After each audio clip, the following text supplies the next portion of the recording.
€10,500. Watching them play in the snow, I think that these are probably their last moments of childhood. I was told the girl in purple is also married, and the girl in pink is up for sale as a bride for €25,000. They're bold in their attacks and do not seem to care if their target is much stronger. This man has to physically fight them off before they finally leave. I wonder what makes them so fearless. The knowledge that they cannot be punished, or the desperation to make back the money that is paid for them. On another day, a car pulls over and the man ushers them in. It looks like the police, and they're taken away.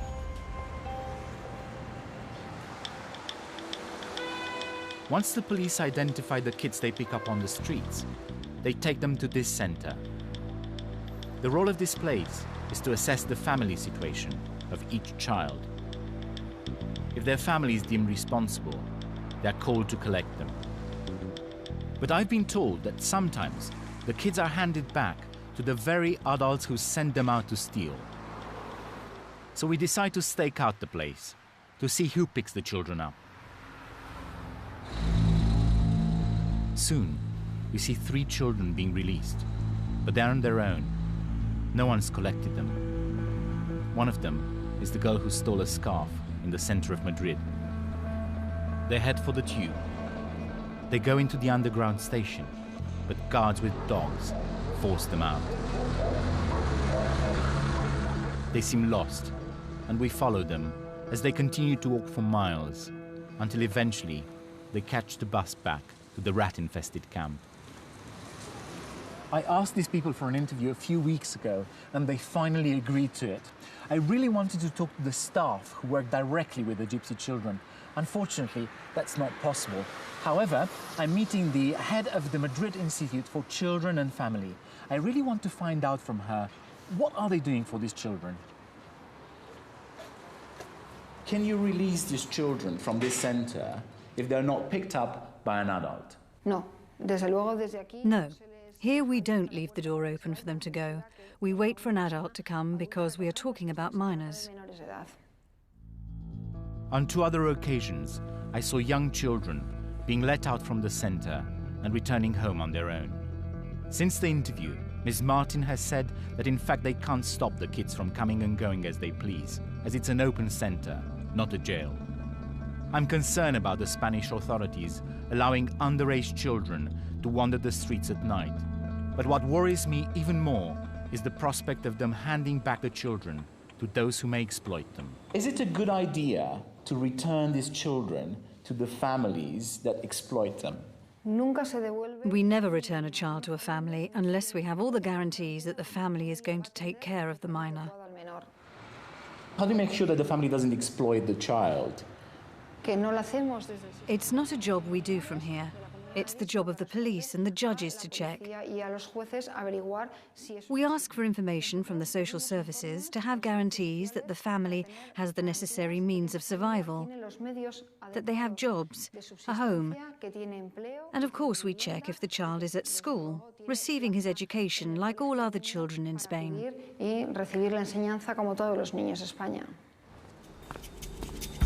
This short interview didn't really allay my fears raised by what I'd seen during my surveillance of the center.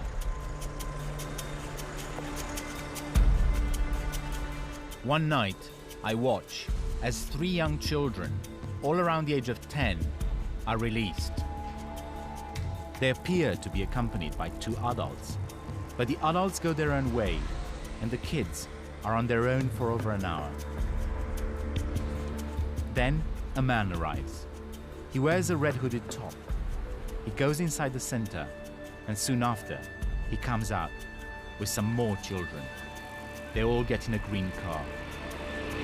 There are 1, 2, 3, 4, 5, 6 children. A car full of children. This is the man in red. They drive off.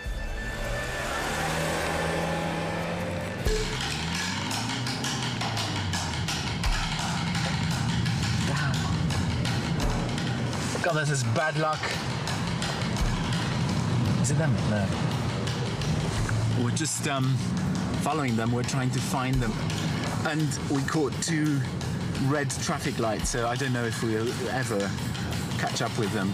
We hit the motorway, which leads to the camp, but the chances of finding them now are quite slim. Here they are.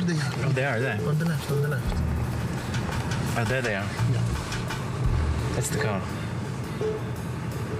We found them. Thank God for the traffic. We think they might be going to the camp, but we're not sure. Let's see.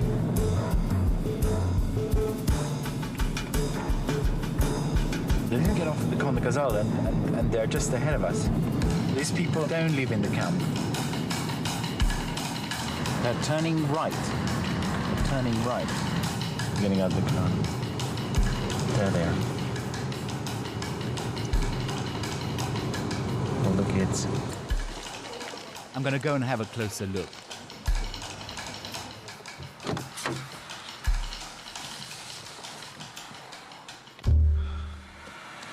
These guys don't live in a camp. They live in the block of flats over there. Over the next few days, we stake out the block of flats. Every morning, a woman checks to see if the coast is clear. Then, 4 young boys leave the building and take the tube. One day, we follow them into town. They split up into pairs. We watch as one of the pairs target a cash machine. One of the boys looks about 12, the other one as young as 8. They try to rob an elderly customer. These boys are aggressive. They don't stop until passers-by intervene. When I see them acting like this, my first reaction is anger. But then I remember that they are just young children. A few minutes later, they are at it again. The older boy pushes the younger one towards the customer, but the man, who's twice their size, pushes him back. They give up. These children are under enormous pressure to make money. They're gutsy and daring, and they're ready to take on and defy even strong young men. When passers-by approach, they pretend to beg. This is well rehearsed, and they're probably trained to act like this. As I watch them asleep on the tube, I ask myself, who are the adults forcing these kids into a life of crime? No one here in Madrid seems to be investigating.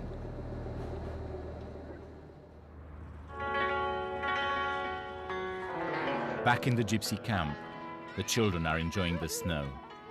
As they play, many other kids from this camp are on the streets of the city, robbing and stealing. What is to blame for their lost childhood? Is it extreme poverty? Is it the Roma culture? Or is it ruthless criminal exploitation?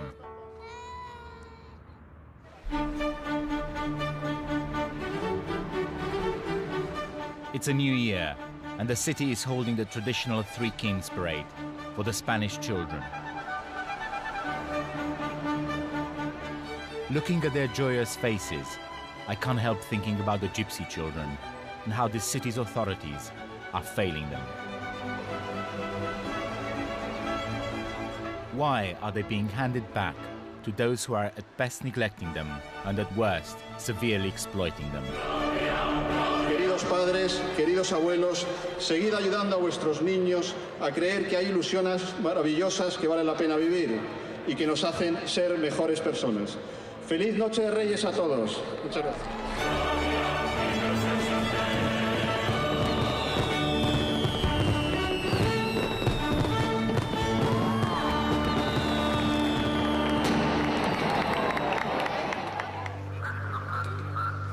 To understand what's behind this disturbing phenomenon, I'm leaving Spain for the country where gypsy crime has come to dominate the headlines, Italy.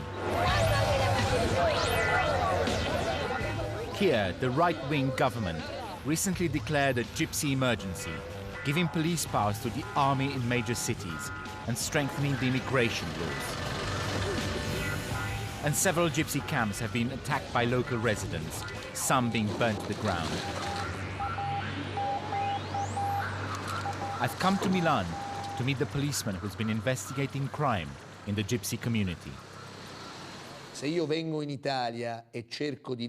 I come to Italy and I try to live in Italy, I have to adapt to the Italian law and behave civilly, like any other citizen does. Stealing is a crime, and you can't hide behind your culture. A few months after Romania joined the European Union in 2007, the police noticed a massive upsurge in pickpocketing and theft by children around Milan's central station. So, we started an investigation that lasted 7 months. It showed the existence of a multi-pronged transnational organization that operates in different countries in Europe. The police installed surveillance cameras around the square to identify the 50 gypsy children who are operating there and those who control them. The 13-year-old boy in the red-sleeved t-shirt follows a tourist to steal her money. But the woman notices him. She's shocked. The boy feigns innocence. There are dozens of attacks like this in the central station, day in and day out. Then, obviously, we tapped the adults' phones, which they used to talk to each other. These kids were clearly controlled. They were controlled every single moment of the day.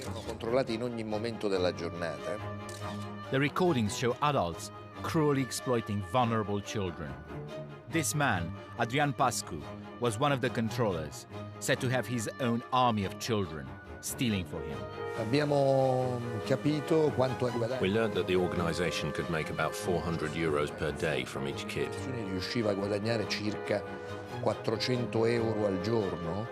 And if we calculated the activity over a period of a month, each kid earned about €12,000.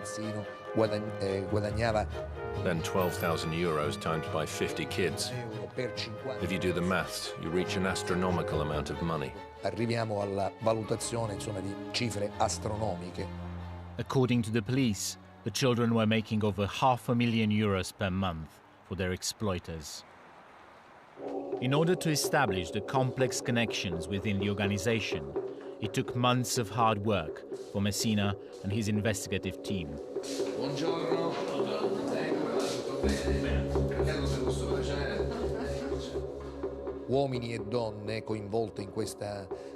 Men and women were part of this complex organization that was structured on 3 levels. At the first level, we have the young adults that control the kids while they're operating on the street. Then, at the second level, we have people whose job it is to pick up the kids.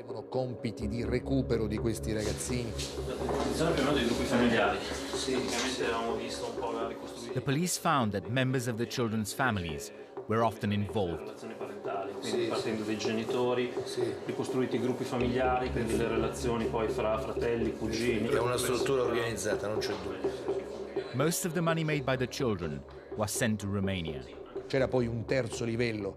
Then the third level, the command level, the most important one, is based in Romania and consists of the bosses who decide the strategy of the organization and reinvest the money that comes from the criminal activities. The police established that the Milan part of the operation was run from an illegal camp set in a derelict farm just outside the city. On the morning of the 11th of December 2007, Messina's team got ready to move in.